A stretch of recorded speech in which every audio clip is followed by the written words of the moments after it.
Bom, pessoal, continuando nossa aula de onde paramos, estávamos falando sobre a condução térmica e eu mostrei para vocês alguns exemplos de modelos de visualização. Aqui nós vimos esses exemplos todos aqui. Bom, agora nós iremos falar sobre uma maneira em que nós podemos calcular o fluxo de calor. Vamos supor, você tem aqui essa barra aqui, vou chamar isso aqui de uma barra, e ela está sendo aquecida desse lado aqui. Então, se nós quiséssemos saber como é o fluxo de calor através desse material, o que é que nós teríamos que fazer? Teríamos que usar a chamada lei de Fourier. É o que nós iremos aprender agora. Para entendermos como funciona a lei de Fourier, ou o que essa lei determina, vamos imaginar que você tem aqui essa superfície, que é uma superfície não, é um objeto tridimensional que vai simbolizar ou vai ser uma analogia de uma parede da sua casa, por exemplo. Suponha que isso aqui é uma parede ou um bloco, tipo um paralelepípedo, em que ele tem aqui os seus lados aqui, tá? Mas o que importa para nós é sabermos que ele é um objeto tridimensional, que tem as seguintes características. Vou chamar isso aqui de área. Essa superfície lateral aqui, eu vou dizer que é a nossa área. Nós temos também aqui a espessura ou largura desse objeto. E nós temos também uma constante K, que daqui a pouco eu vou falar o que é essa constante. Mas eu tenho aqui, se você imaginar que isso aqui seja a parede da sua casa, então aqui é como se fosse o tamanho da parede, ou a área da parede. E essa aqui, essa largura ou espessura, seria o tamanho, né, ou a largura da sua parede, beleza? Bom, por que nós estamos estudando isso? Suponha que, como nós estamos fazendo a analogia com uma parede da sua casa, suponha que o ambiente lá fora esteja mais quente, seja um dia quente, um dia em que esteja 30 graus Celsius, por exemplo. Então, essa temperatura, por ser maior do que a temperatura dentro da sua casa, tá? Então, você vai ter uma transferência de calor, um fluxo de calor nessa parte de fora. Essa parte aqui à esquerda é como se fosse a parte de fora e aqui a parte de dentro. Tudo bem? Bom, então vamos lá. Como determinar o fluxo de calor que atravessa uma placa de área A e espessura E?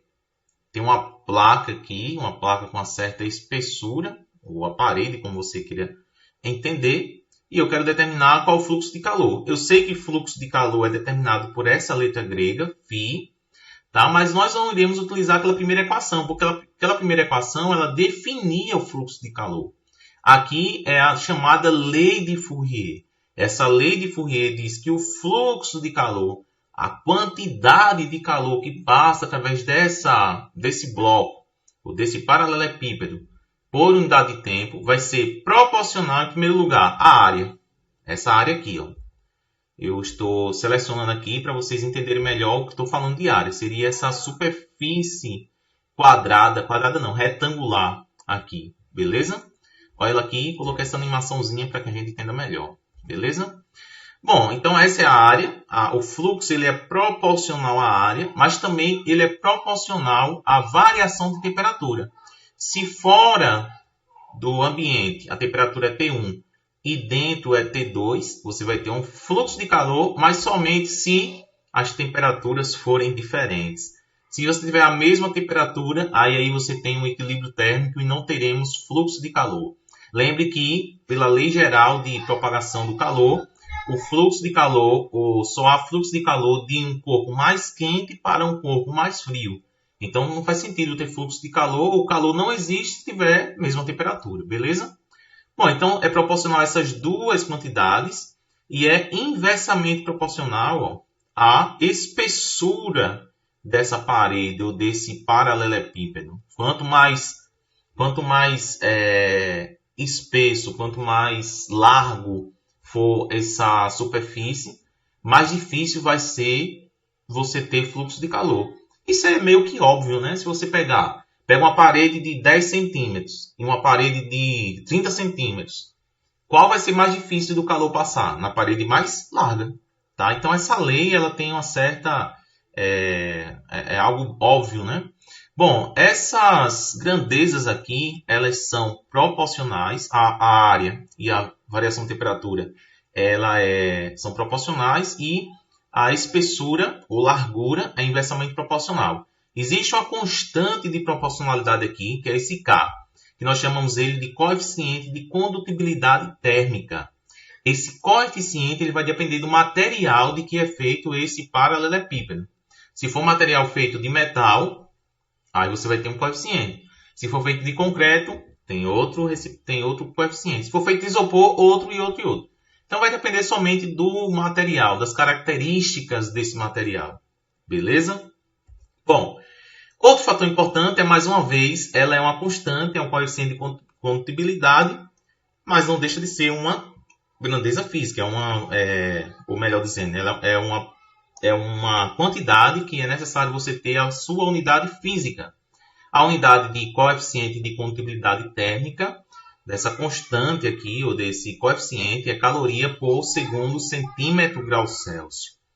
Beleza? Então, essa é a unidade que nós iremos utilizar durante os nossos exercícios.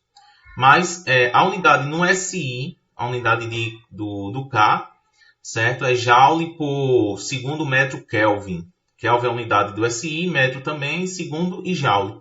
Mas nós utilizamos mais essa unidade aqui, uma unidade mais associada ao âmbito aqui de calorimetria. Beleza? Bom, continuando nossa lei de Fourier, eu coloquei aqui um outro exemplo de como funciona. Aqui você tem uma outra estrutura totalmente diferente. Você, por exemplo, queria estudar aqui qual é o fluxo de calor que atravessa esse cilindro. Aqui você tem um objeto tridimensional, que seria um cilindro. A temperatura T2 é maior do que a temperatura T1. Ele tem uma condutividade térmica, ou um coeficiente de condutibilidade térmica. Tanto faz dizer condutibilidade ou condutividade, beleza?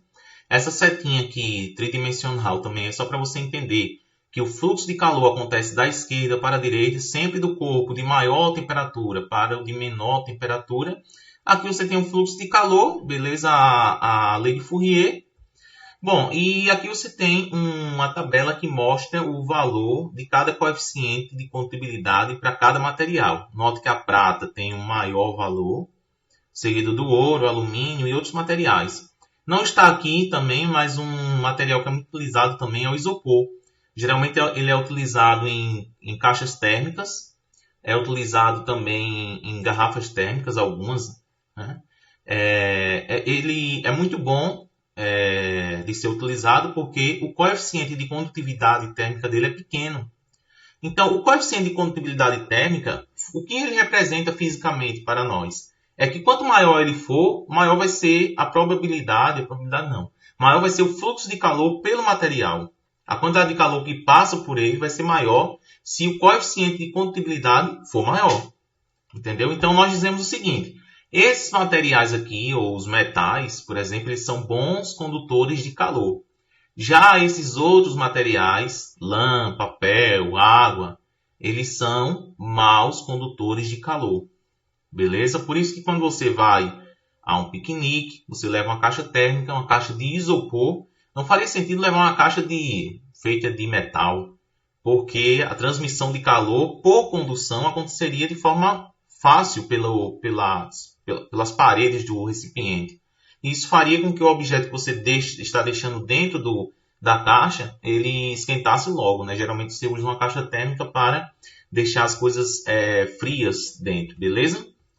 Bom, continuando aqui, eu trouxe para vocês algumas aplicações do nosso cotidiano da condução térmica. Isso fará você entender melhor como é que funciona na prática isso aí, beleza?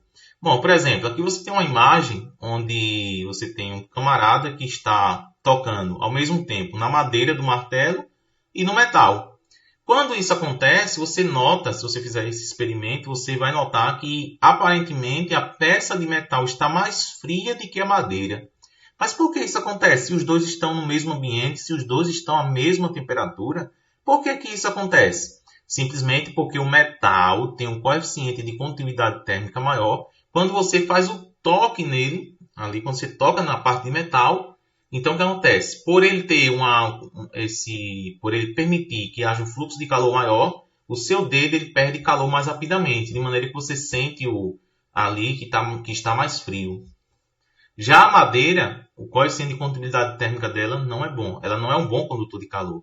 Então você toca e a transferência de calor que existe entre a sua mão e a madeira, ele é menor, fazendo com que você não sinta que ele está que está a uma temperatura menor, né, do que a sua mão, né, diferentemente do metal. Então é só por causa da diferença de condutividade térmica. Isso acontece também quando você coloca, por exemplo, coloca uma colher dentro da geladeira e coloque também um copo de plástico. Se você deixar lá durante meia hora, depois se for tocar nos dois, você tem uma aparência de que a colher de metal ela está mais fria, por causa da condutividade térmica. Tá? Outra aplicação interessante é a questão desse pássaro, que ele está com as suas penas aqui eriçadas.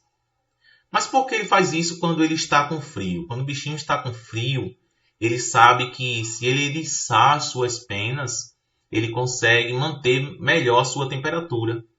E por que isso acontece? Deixa eu voltar aqui na tabelinha para vocês entenderem por que isso acontece.